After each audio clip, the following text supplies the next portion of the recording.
Quando a gente pensa em algum acontecimento e momento da vida da gente, ou mesmo numa ideia inventada, né, numa cena inventada, a gente tende a imaginar essa cena como se fosse a vida real, né? Ou seja, com as coisas acontecendo dentro de uma janela de tempo, com as pessoas se movimentando como a gente veria no dia a dia, os sons que você imagina que estaria ouvindo e até mesmo a entonação de voz que você imagina que as pessoas estariam tendo durante uma conversa. O problema é que, numa história em quadrinhos, nada disso vai te ajudar muito. Na verdade, é possível que te atrapalhe. E aí galera, tudo certo? Eu sou o Algures e hoje eu vou falar um pouco sobre escrever quadrinhos. Alguns de vocês talvez não saibam, mas eu escrevo quadrinhos desde 2001, ou seja, se você está assistindo esse vídeo em 2021, já fazem 20 anos que eu escrevo quadrinhos. Então eu resolvi começar a fazer também alguns vídeos relacionados a isso, né? Tanto para quem quer começar a escrever quadrinhos, quanto para quem é curioso para entender como funciona, né? Como se faz uma história. Então eu resolvi começar também a fazer alguns vídeos relacionados a isso, né? Tanto para quem quer começar a escrever quadrinhos, quanto para quem só é simplesmente curioso e quer entender como funciona o processo. Mas antes, se você ainda não é inscrito, se inscreve aí, literalmente não custa nada. E eu estou usando literalmente do jeito certo aqui, hein? E também você me incentiva a continuar fazendo vídeos, né? E falando de incentivo, deixa também aí seu like. Bom, quadrinhos são uma mídia bem particular, tá? E com características próprias. Então não é só saber escrever em alguma outra mídia que você já escreveu para escrever quadrinhos. Você precisa entender as particularidades dos quadrinhos para entender como usar essas particularidades para criar uma experiência que, durante a leitura, soe natural e orgânica. Eu honestamente acredito que qualquer pessoa consegue escrever. Isso pode ser um pouco polêmico para algumas pessoas que escrevem, que gostam de se achar especiais, mas é o que eu realmente acredito. Eu acho que, literalmente, qualquer ser humano é capaz de escrever. Agora, escrever profissionalmente, né, escrever de forma que tu tenha histórias consistentemente com o mesmo nível de qualidade, é outra questão. E também saber navegar por os diferentes meios de contar a história também requer certas habilidades. É necessário entender as diferenças entre as mídias, né? Então não é só querer escrever quadrinhos para escrever quadrinhos. É importante saber e conhecer as particularidades nos quadrinhos. E por isso você precisa esquecer algumas pressuposições naturais que a gente costuma ter sobre como imaginar uma história. Em outras palavras, para escrever quadrinhos, você precisa aprender a pensar em quadrinhos. Mas como é que você faz isso? Primeiro, eu acho que o mais importante é entender o que torna os quadrinhos tão diferentes de outras mídias. Então eu vou usar aqui como comparação duas mídias diferentes. O audiovisual, filmes no caso, e a linguagem verbal escrita, no caso, literatura. No livro, você descreve os acontecimentos usando a linguagem verbal em algum idioma e tenta, com as palavras, criar na pessoa a ilusão de que ela está acompanhando uma história se desenrolando. Quanto melhor o escritor é com sua linguagem, com a manipulação das palavras e com as regras do idioma, melhor ele vai ser na imersão do leitor na história. O principal truque de um livro é saber que palavras despertam as melhores imagens mentais, em que ordem essas palavras soam mais naturais quando elas estão sendo lidas, como elas podem ser organizadas para fazer com que o leitor imagine o que está sendo descrito ali na página. Né? A ideia é fazer com que cada vez que ele leia um trecho, ele imagine de uma forma tão clara na mente dele que pareça que ele está lembrando de algo que realmente aconteceu, ou mesmo vivenciando aquele momento em tempo real. Mas o livro é uma descrição da realidade. O leitor é quem faz a tradução das palavras e roda no próprio cérebro uma simulação baseada naquela descrição. Ou uma realidade virtual mental, digamos assim. Mas o escritor não tem acesso à sua mente. A única ferramenta dele é a linguagem escrita e a habilidade de trabalhar com ela. Já num filme, a coisa é bem diferente. A gente não precisa gerar uma simulação mental, porque o filme tenta imitar a realidade, né? Então ele usa o som para reproduzir o som, a imagem para reproduzir a imagem, movimento para reproduzir movimento, e a história acontece dentro de uma janela de tempo. Então a gente pode dizer que um filme é, na verdade, uma reprodução da realidade, ou seja, Ela fica muito mais próximo de como as coisas acontecem na vida real, porque o filme usa as ferramentas do mundo real, né? Como o som, o movimento, passagem do tempo, etc. As histórias em quadrinhos são diferentes tanto do livro quanto do filme. Apesar de também usar a linguagem escrita como no livro, os quadrinhos adicionam um outro elemento, a linguagem visual. Tecnicamente, a linguagem humana, quando escrita, também é visual. Eu não vou entrar nessa questão, tá? Mas para você não se confundir, quando eu estiver falando de linguagem verbal, é texto ou fala.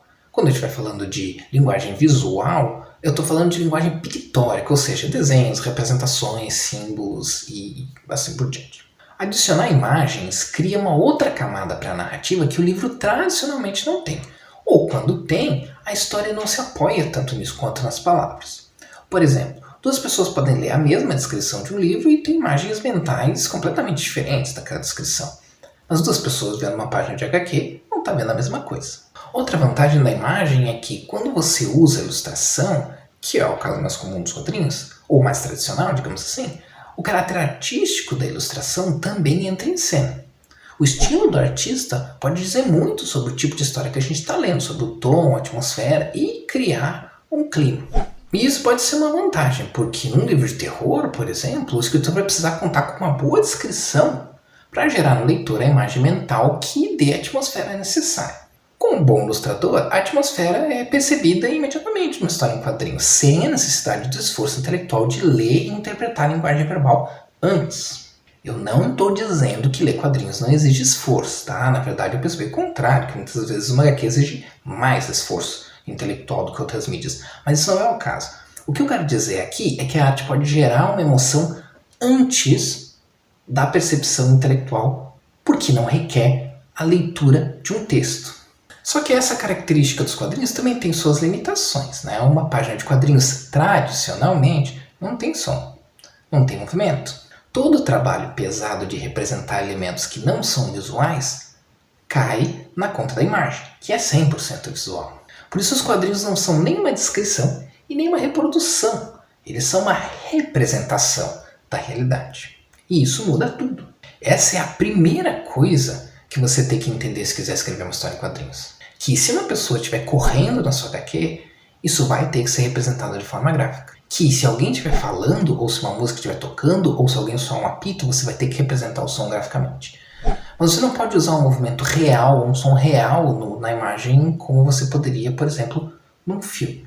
Aqui, é claro, estou me baseando no conceito mais tradicional de uma HQ, né? É óbvio que você pode fazer experimentações, especialmente em HQs digitais, com movimento e som, né? Mas eu não vou entrar nessa questão aqui, tá? Eu estou me focando mais numa visão mais comum do que é uma história em quadrinhos. Eu sei que parece óbvio chegar aqui e falar que você vai ter que saber que o som no quadrinho é imagem, que o movimento no quadrinho é imagem. Mas essa percepção, apesar de parecer óbvia, é fundamental, porque existe um grande abismo entre saber que isso acontece e conseguir pensar dessa maneira na hora de criar sequências para uma história em quadrinhos.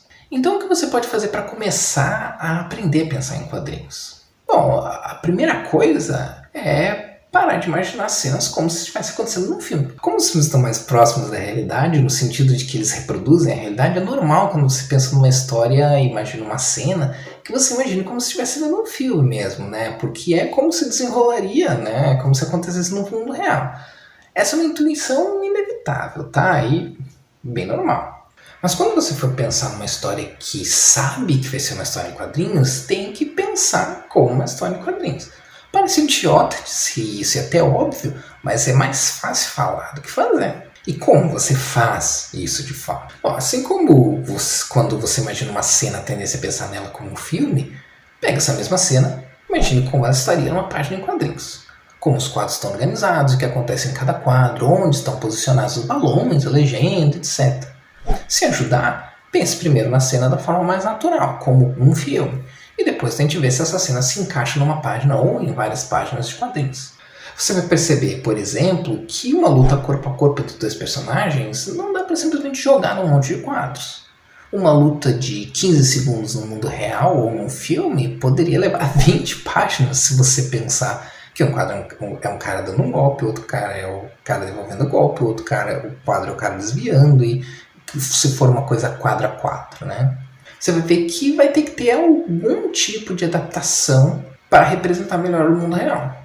Você vai ter que fazer escolhas. Quais momentos dessa luta são mais importantes e precisam estar nos quadros? Quais criam uma melhor dinâmica que soa mais natural na hora de ler HQ? Quais ações podem ser colocadas ao mesmo tempo no mesmo quadro? Quais você vai precisar dividir, distribuir em quadros diferentes? Por exemplo, se você quiser fazer o cara 1 dando um soco, o cara 2 desviando do soco, pode fazer isso num único quadro. Mas se quiser fazer uma sequência onde o cara 1 dá um soco, o cara 2 desvia se abaixando e dá uma rasteira no cara 1, é provável que alguma dessas ações fique melhor se for distribuída em mais de um quadro. O mesmo vale para diálogos, né? O que é melhor? Colocar uma conversa entre duas pessoas num quadro só ou distribuir em quadros diferentes? Vai depender do tipo de diálogo, se é uma briga, se é uma conversa informal, etc. Vai depender do tipo de ritmo que tu quer criar, né? Vai depender se as respostas são rápidas ou demoradas, se um personagem falar mal deixa o outro falar e já responde, se você quer um silêncio constrangedor, se quer criar alguma tensão. Mas aí já entra em questões de ritmo da história que eu explico de forma mais aprofundada em algum outro vídeo, né? Num vídeo futuro. Pode ser um pouco difícil no começo, mas com o tempo e o costume vai ficando um pouco mais natural, né? Para você pensar numa cena já direto, como se fosse uma página de HQ. É um exercício que pode levar um tempo para se acostumar, porque o nosso cérebro vai sempre querer te levar para um movimento real, para o som real, que é o mais natural. Tudo vai depender do quanto você está familiarizado com a mídia dos quadrinhos, né? Se você curte quadrinhos, mas não lê muito, provavelmente vai ter mais dificuldade com isso do que alguém que lê quadrinho o tempo inteiro, há décadas, né, e vive HQ, né? É tudo uma questão do quanto você está familiarizado com a mídia em questão. E aí entra uma dica, talvez óbvia, mas fundamental para aprender a pensar em quadrinhos. Leia o máximo de quadrinhos que você puder. E o máximo de quadrinhos diferentes. Gêneros diferentes, de tamanhos diferentes, de artistas diferentes, de escritores diferentes. Se você lê quadrinhos pra caramba, já tá no caminho. Mas leve em consideração uma coisa. Quando você tá lendo um gibi, você é o leitor. Então a sua experiência está sendo como leitor. Se você quer escrever quadrinhos, tem que começar a ler quadrinhos também como um contador de histórias. E como você faz isso? Tem duas dicas que eu acho que são bem úteis, tá? E que podem te ajudar a pensar em quadrinhos. A primeira delas envolve justamente sobre como ler uma HQ. Toda vez que você lê uma HQ, lê ela no mínimo 2 vezes. Na primeira, lê normal. Não se preocupe em tirar referência, não se preocupe em anotar nada, não se preocupe em estudar história, forma, nada. Tá? Lê como leitor. Assim, tu não estraga a experiência, né, a tua própria experiência de leitura, e também sabe o efeito que essa leitura, em particular, que a leitura dessa história tem e vai ter nos leitores. Gostou da história? Ótimo. Agora, lê de novo. Dessa vez, avaliando a história. Olha como as cenas se desenrolam, porque uma ação acontece num quadro só, porque acontece em mais quadros, porque um diálogo se distribui entre vários quadros, porque fica só num quadro, porque uma página só tem uma imagem, porque outra página tem 8, 10 quadros, e assim por diante. Se te ajuda, anota o que você achar legal, anota o que tu nunca tinha reparado antes. Se precisar, faz a leitura outras vezes, lê quantas vezes precisar para analisar. Eu faço isso até hoje, de tempos em tempos. Especialmente quando vou dar alguma aula sobre narrativa e coisas assim. E a minha análise é sempre em camadas. Eu nunca analiso várias coisas ao mesmo tempo.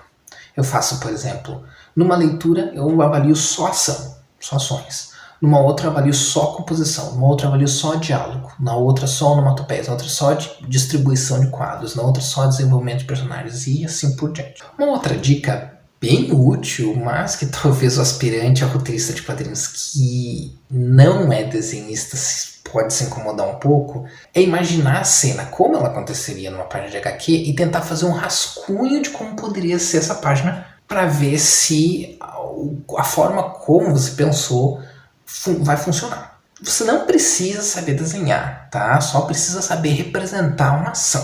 Eu vou dar um exemplo aqui, né? Aqui eu vou fazer uma sequência bem simples, tá? Com boneco de palitinho.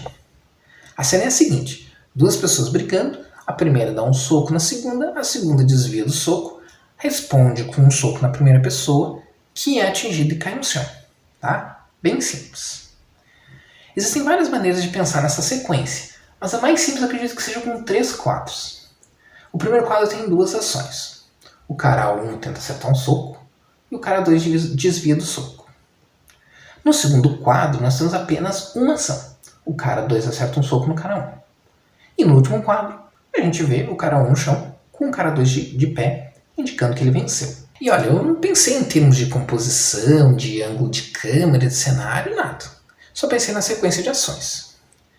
Lembra que isso é só para você entender a dinâmica da cena e como adaptar o movimento para a narrativa de HQ. É isso que você, como roteirista, vai precisar saber na hora de escrever. Depois, o desenhista vai melhorar muito a sua história, dando vida ao que você criou e fazendo a coisa ficar muito mais encorpada. Mas em termos práticos, para o roteirista, é isso que tu precisa. Eu recomendo fazer esse exercício mesmo se você não for o desenhista da sua história. Ou se for também, mas se você for o desenhista, é provável que essa dica não seja tão útil, porque provavelmente você já faz isso. Mas se você vai ser o roteirista de uma história e outro vai ser o desenhista, mesmo assim é muito importante fazer isso. Por quê? Principalmente se estiver começando, né? Porque vai te dar muita clareza na hora de resolver cenas difíceis. E assim, quando está começando, toda série é difícil. Bom, pessoal, por hoje era isso. Espero que você tenha gostado desse vídeo. Minha ideia é continuar fazendo esses vídeos desse tipo, né, para quem curte saber sobre a produção de quadrinhos e para quem está querendo escrever mesmo quadrinhos, né, independente se já é escritor de uma outra mídia ou se nunca escreveu nada, né. Óbvio que é um resumo, né, se eu fosse falar tudo que eu tenho para falar sobre isso, eu teria horas e horas, né, então eu decidi fazer por uma coisa um pouco mais objetiva, né, mais objetivo possível pelo menos. E se vocês quiserem conhecer algumas das HQs que eu escrevi ao longo desses 20 anos, né, principalmente as mais recentes, que as que estão disponíveis, eu vou deixar alguns links na descrição. Tem HQ digital, tem HQ impressa, tem até HQ de graça, se você não quiser gastar dinheiro. E se vocês tiverem alguma dúvida ou alguma coisa específica que queiram saber sobre narrativas de quadrinhos, certos tópicos que vocês gostariam que eu falasse em algum vídeo, coloquem aí nos comentários que eu vou anotando para fazer vídeos futuros aí. Por hoje era isso. Até a próxima. Mas antes, se você ainda não é, contar com uma boa descrição para gerar no leitor.